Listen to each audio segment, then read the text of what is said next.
You have to be wondering, what the hell is going on with SNK? It feels like their recent releases all follow a similar pattern. The game comes out, the gameplay is great, the FGC for the most part loves it, but it gets almost no players and it quickly peters out until it's just a few hundred of die-hard fans.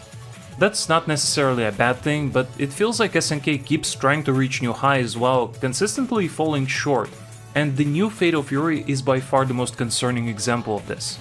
What was meant to be a real breakthrough for the company ended up being arguably one of the biggest flops in their history, to such an extent that it paints a shadow over the company's future. In today's video, we want to take a look at how SNK got themselves into this situation, but also examine what might happen to one of the most beloved developers in the genre. And hey, if you end up enjoying the video, please consider dropping a like or a sub. Thank you.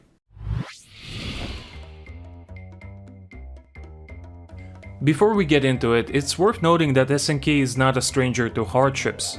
While I'm not a fan of ascribing human traits to corporations, it's hard to avoid with SNK, as they showed extreme tenacity in the past 30 years, where no matter what issues happened to get in their way, they would always find a workaround or basically rebuild themselves from the ashes. It's almost strange that they ever got in trouble to begin with, because if you go back to the origins, it has been nothing but a string of incredible achievements. What started as a stock company managed to quickly make a transition into the budding arcade video game business, spending early 80s establishing themselves as a capable software developer who can deliver high-quality video games to both arcades and consoles. After building up a solid library of games throughout the 80s, they truly came into their own in the 90s, where the company would release one classic after another. Games like Fatal Fury, Art of Fighting, Samurai Showdown, King of Fighters, Crystalis, Metal Slug, Shock Troopers, Garo, and so much more. Even when they released something below the usual high bar of quality, you could still expect a game that is interesting and exceptionally good looking. But SNK didn't just settle for making good games. 90s were also a decade where they revolutionized both arcades and arguably home consoles by releasing Neo Geo. Back then, one of the issues arcades faced was simply how expensive everything was.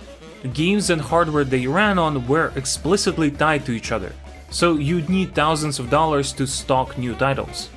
Meanwhile, here comes Neo Geo MVS, a cartridge-based platform that allowed you to save an unbelievable amount of money by simply swapping out cartridges inside the cab.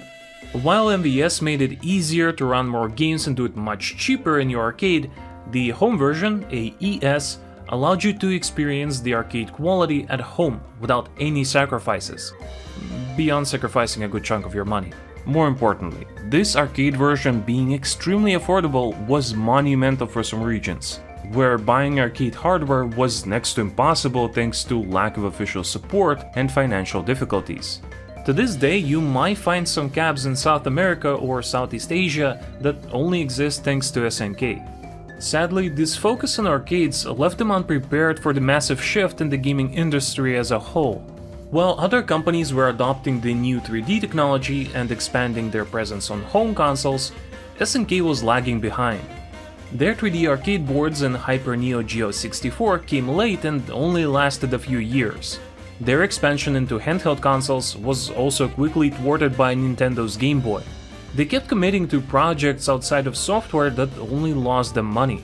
One such project that is often forgotten was their brief venture into the amusement parks, that possibly served as the final nail in the coffin. It made sense for companies making money from arcades to set up their own theme parks, and it worked pretty well for Sega with their Joypolis and Sega World parks. But they are kind of an exception. When Namco jumped into the game with Wonder Egg, it was a bit of a disaster, and SNK's own efforts were a massive waste of money as well. This all led to the turn of the century when SNK had to declare bankruptcy. Obviously, that wasn't the end of SNK. They managed to effectively resurrect the old company by acquiring it as Playmore, and then bringing back some of the developers and companies that they used to work with. There is a certain admirable stubbornness that you can trace in both their persistence and game design, but this same stubbornness arguably is what's holding them back.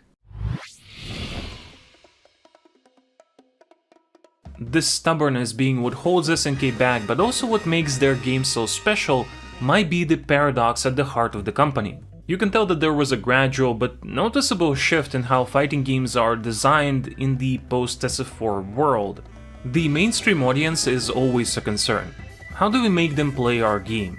Most answered this question by trying to make fighting games easier to get into, making execution less demanding, adding simpler controls, or creating whole systems that make gameplay more straightforward. At best, SNK acknowledged that these trends exist by introducing the fairly insignificant auto combo in KOF 14, but for the most part they do not care to look at what others are doing. They know what sort of game they want to make, and they will keep making it with some adjustments here and there, rather than trying to make each entry into a completely different fighting game. This sort of consistency is great for the fans, and earned SNK a lot of die-hard followers who have full trust in the company to deliver great games. However, this approach becomes a lot less charming when it comes to the technical side of things. SNK only really adopted rollback netcode with KOF 15, and as some of you might recall, it was off to a shaky start. Not to mention the matchmaking problems that were supposedly fixed after a year and a half. Lagging behind in terms of graphics and content is also something that your hardcore audience doesn't really care about. If you have the classic versus mode and we got ranks to grind, that's good enough. Sadly, the more mainstream audience is not this forgiving, especially not for the usual price tag of these games. They want some content on the side to grind out or distract themselves, as well as visuals that would look both modern and exciting. City of the Wolves seemed like it would finally be the one to break this barrier. They advertised the new single-player mode. It's easily the best looking 3D game from SNK, the gameplay is as great as it used to be, and they managed to iron out most of the pressing issues with matchmaking and netcode before the game came out. Not to mention, it's the first time when an SNK game was marketed to such an extent. The FGC called out some obvious issues, but it probably didn't have that much impact. And yet we all know how this played out. The game's launch peaked below 5k players, and on Steam it has less daily players than Injustice 2, which is downright baffling considering it's still a great game all things considered. According to Gamealytics, City of the Wolves sold roughly 65,000 copies and made about $3.5 million in revenue.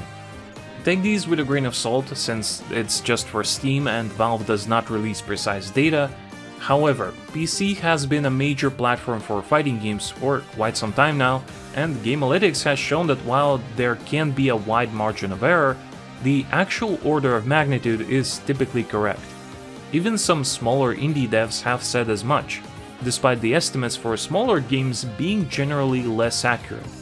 This does not spell doom for SNK, but anyone who knows a little about game development will tell you that they spent a lot more than a few million to make a game of this scale. A smaller team working on Schoolgirls still needed to get 250k to make a single 2D character. Looking at this aspect in isolation, Fatal Fury launched with 17 characters in the base roster, with 5 more on the way. Hell, the marketing budget alone likely exceeds that sum. While Saudi government has deep pockets, their push into gaming that started to gain momentum in 2022 has not been all that random. When they bought SNK, meddled with the development of this game, and threw in a massive EWC prize pool, they clearly expected a bigger return on investment. What happens next might be crucial for the history of SNK, because if their future titles continue to underperform, it's hard to see an out in this situation. The MISC Foundation probably won't continue to dump money into their games if they don't see a return, and it's going to be hard to sell a studio to someone else when their recent history doesn't leave a good impression. We already know that SNK has at least 2 other projects in the works, and Fatal Fury is supposed to get 3 years of support, so there is still a chance for them to make a recovery, but it's sad to think that such a venerated company has once again found itself in a spot where you can't guarantee the bright future ahead. But as always, thank you for watching all the way to the end, and we'll see you next time.